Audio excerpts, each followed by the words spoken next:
Hello and welcome to yet another YouTube video. Hi, I'm Speeder. So this is my second attempt of filming this. I literally just barely accidentally said my name in front of the camera again. This is getting nice. Okay. So if you haven't seen the title, today I'm going to be ranking my least favorite Keeper of the Lost Cities book to my favorite Keeper of the Lost Cities book. I'm doing all of these ranking videos first because, they're fun, I like to do them, and, I'm still working on my other video ideas, currently. So, we're going to start right here at the beginning with number 8. And that is book 2 in the series, Exile. This book, honestly, there's one main thing that I didn't like about this book, and that is Fitz. Yes, Fitz.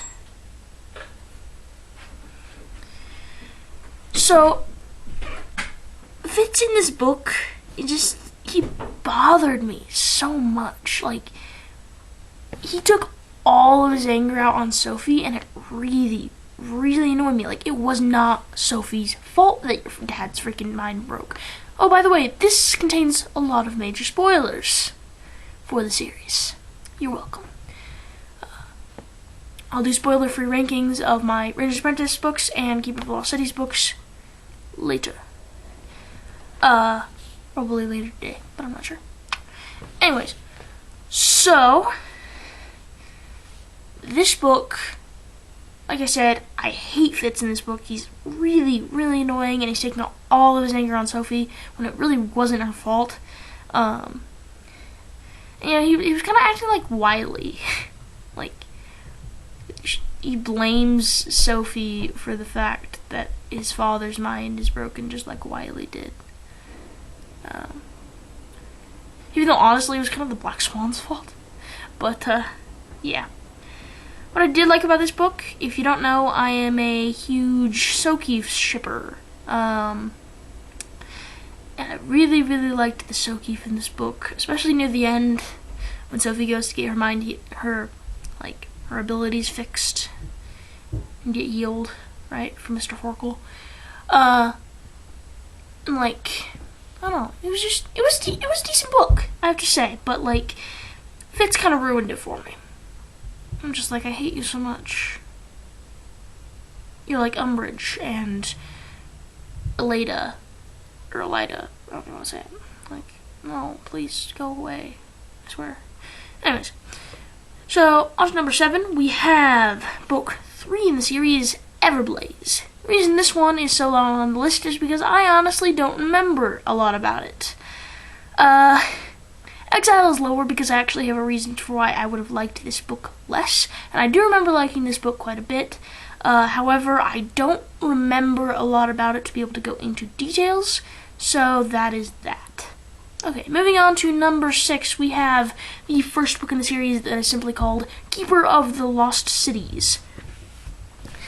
This one did an excellent job at introducing this new series and this new world and these new characters and everything. I think Shannon Messenger did an excellent job with an introductory book here.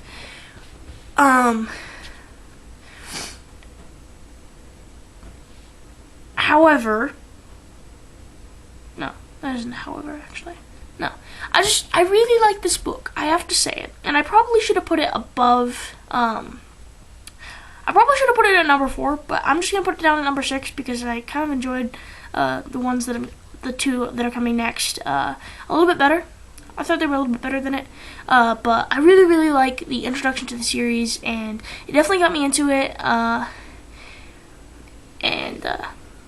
the introduction of the 3 main characters, Sophie, Keith, and Fitz, and the introduction of the fact that the 2 main side characters, 2 main characters that are kind of the side later on, Dex and Biana, and a little bit of Morella and Stina for later books, and also the fact that it introduces that Sophie, she doesn't know she's an elf, she just knows that she's very strange, and she's living among humans, and oh, guess what? Fitz turns up and says, like, hey, you're an elf. Kind of reminds me of Harry Potter. Like, Hagrid's like, hey, Harry, you're a wizard. You're welcome. Yeah. And then I'm going to take you off to our strange world. In both of those books, I think they're very similar in that way. Okay. We're going to move on to number 5. That is Nightfall. Nightfall is book 6 in the series. And honestly, the reason it's going this low on the list and not higher up is because, honestly, it felt kind of cut off. Other than the end, introducing, like, Vespera and stuff like that, like, all of it just kind of felt cut off from, like, the main flow of the series. Like, and usually I like that in a book. Like, if you watch my Ranger's Apprentice video, Emperor of Nihonjou is pretty high up in the series, because that one's, like, on its own. But I feel like John Flanagan did better with doing that on its own book than Shannon Messenger did. But the fact that it wasn't really completely on its own, because it did kind of flow into flashback a little bit with introducing Vespera and at the end of the book. One thing I did really, really like about this book was the ending, with the battle in Nightfall, like below Atlantis, and the battle in Atlantis, and like Biana goes out and she attacks Vespera, and like inner braveness is coming out from this girl that literally said sparkles make everything better. And like, yes, like, I love this battle at the end. And Lynn, when she like saves Atlantis, and like all this, and like, I don't know, I really, really liked the ending to this book, and it really got me hyped for flashback. Speaking of flashback, at number 4 we have Flashback, book 7 in Keeper of the Lost Cities. This one did something a little bit different. Basically, it gave a new perspective on the series, kind of, you could say, and it was kind of showing what it would be like for Sophie to be out of the main ring of things. Like, she was literally hospitalized for the first, like, 3/4 of the book with Fitz, because they were both attacked by a shade that was working for the Neverseen, and they had been infected with the Shadow Flux, right? And, I don't know, it gave, like, this new perspective, like, what it would be like for Sophie and Fitz to be out of it, right? Because you've never really seen that before. You've seen it with Fitz, but never has Sophie been, like, out of it. I mean, yeah, she's, like, been hidden away, and, like, she's been, like, had things hidden from her by the Black Swan and stuff like that, and, like, she has a lot of secrets that are kept from her, but, like, even her birth parents, although she does figure out one of them in Legacy, her mother, but, like, I don't know, it was interesting because, I don't know, it's like, she's never really been, like, out of the action completely. Like, she's always had something minor to do, even if it's, like, looking through a library, or searching through a memory, or doing cognate lessons, like cognate training with Fitz, and, like, she always had something at least minor to do. And here, yes, she does still have something minor to do, like she's training with Keith with her telekinesis and stuff like that, but, like the stuff that he learned from the Neverseen when he went and was, like, a spy, but, like, it was still interesting, because, like, it's never really been, like, introduced in this particular way, and I really like it. Also, this book did something that I never thought another book would ever do in Keeper of the Lost Cities, and that is, it made me ship Sophitz again. And obviously I don't anymore after Legacy, because, but, like, it felt like it did the impossible there. Like, I was reading that book, and a friend of mine at school was like, hey, this is where I said my name last time, so I'm just going to say Speeder. He's like, hey, Speeder, so are you team Keith, Dex, or Fitz? And he was reading Exile by that time, I think. And I was like, oh, I'm team Fitz. Because I was reading Flashback. It messed up my brain. It is like, this book made me think non-logical. Like, no, so Fitz. But like, in this book, it's like, yes, so Fitz. Like, it did something that I never thought another book in Keeper of the Lost Cities could ever do. Like, ever. But yeah. I also really like the end battle of the book. However, one thing that I do not like about this book is Fitz the End. He literally almost kills his brother. In fact, he thinks he kills his brother. Alvar barely survives. Another thing I do like about this book, though, is like the whole Alvar is now an innocent man, and oh, never mind, he isn't because he heard a voice. That was interesting. It was good, but it was also bad. And it was also like, oh yeah, Fitz was right, but I don't like him still. Anyways, so we're going to move on to my number 3 spot, and that is Never Seen, book 4 in the series. I actually really like this book because, like, it gives a more thorough introduction to the Never Seen, and, like, I believe this is the book. Actually, yes, it is the book where they go to the orc capital. Orc, right? Pretty sure it's the orc capital. I might be completely wrong. But like, they go and they attack this place, and then it's revealed that Alvar is a traitor for the first time ever, and like, oh dear, what's Keith going to do? Oh, guess what? He's decided to join the Never Seen. Oh no. And that was actually like a big shock for me, because I was like, Keith? What are you doing? You idiot. But it was also like, I love this book, and it was an introduction to one of my favorite books in the entire series, Lodestar, book 5.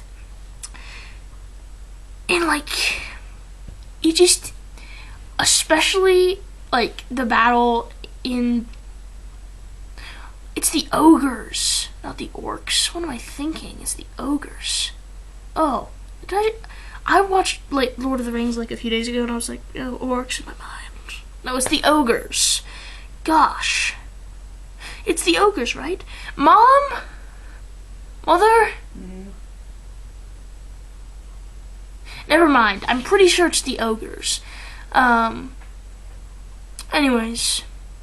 So they go and they attack this capital, and I really like Lynn in this book, because like, she's like this extreme like water maniac in this battle. Like, she's just like huge water powers with her hydrokinetic like power, and like, I was just like, gosh, isn't she supposed to be the shy one? Like, I know she had to be like held up, but like, still, like, goodness, I didn't realize until that moment how powerful hydrokinetics are. Like, goodness, people. Anyways, I really like Never Seen. Okay, moving on to my number 2 spot, and that is Legacy, book 8 in Keeper of the Lost Cities. This book, oh my gosh, it's just like, I was so excited for it once I finished Flashback, because like, you know, the whole cliffhanger, like, Sophie Foster is unmatchable, right?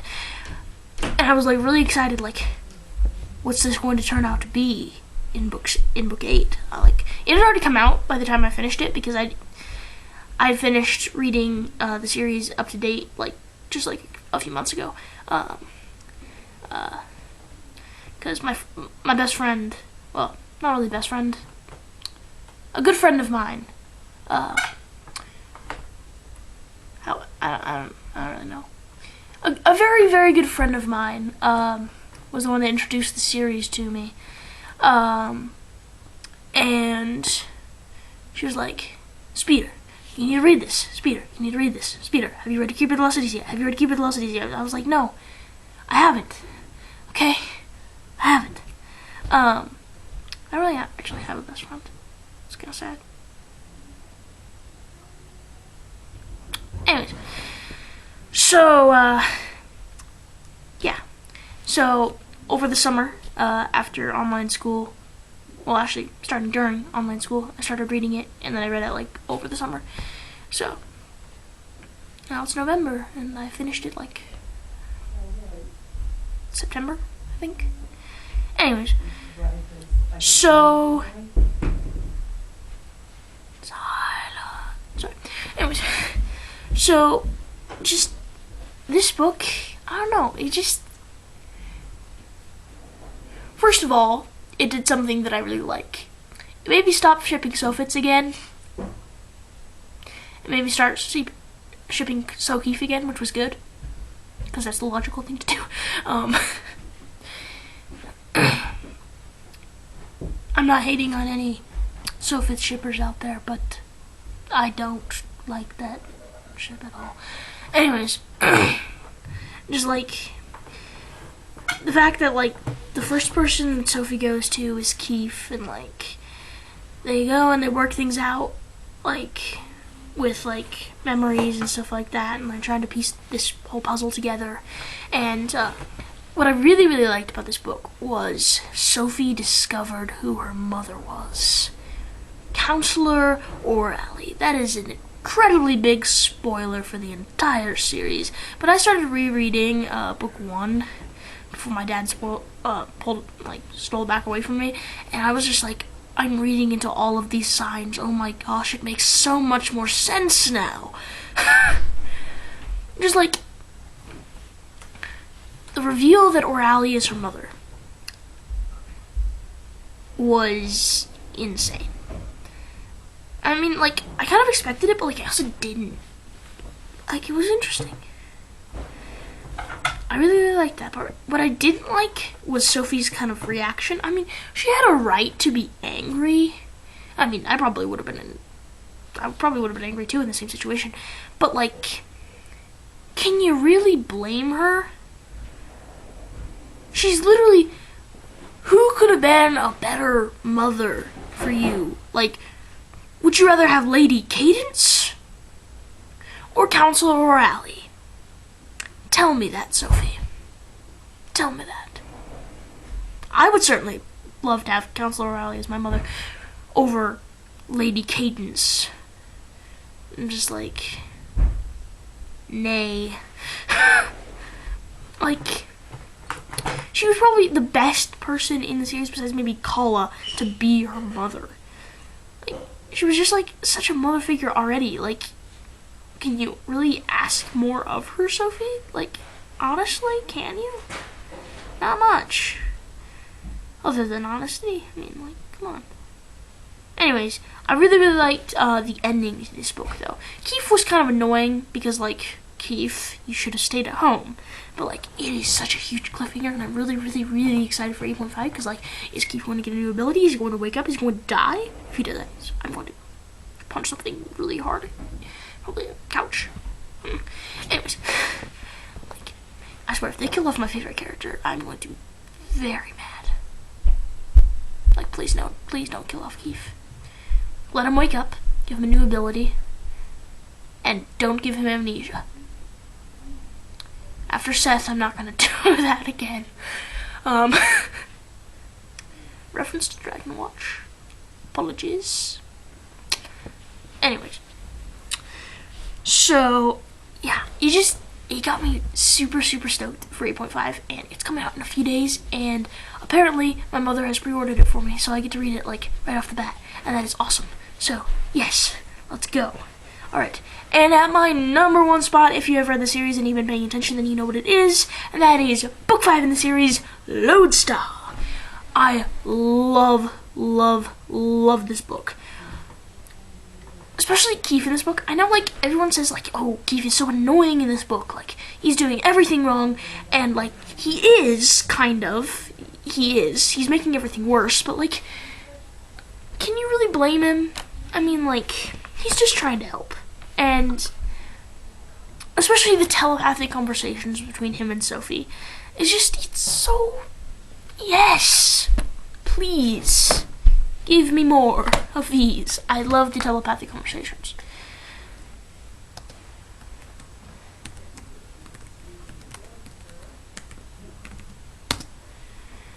Anyways, so, I don't know. There's just a lot about this book that I really, really like. And other than the fact that Keith's, like, doing, like, a lot of things wrong, that's, like, the only thing that I don't really like about the book. Everything else is, like, perfection. Like, you did this perfectly, Shannon Messenger. You did. Thank you for this book. Thank you, thank you, thank you for this book. Like, give me more of this. I like this. Like, Keith being a spy, and the telepathic conversations, and, like, the one part of Mr. Forkle dying at the end of the book, which was incredibly sad for me. Like, it was really heart-wrenching. And then, oh, guess what? He has a twin. A twin.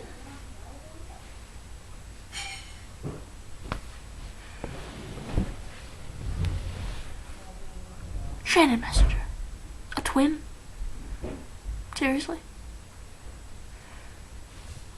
Seriously?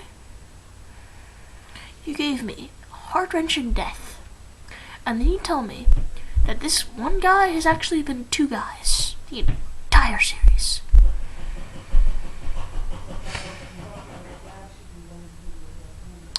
I want to slap you right now, but I know I can't. But it also makes so much more sense. It makes so much more sense now. I'm just like, oh my gosh, it makes sense.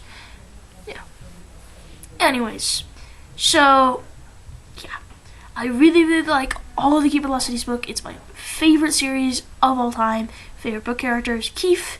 So, yeah. Favorite book of all time, Lodestar. You know, the works. Alright, well, I will see you guys next time in a brand new video.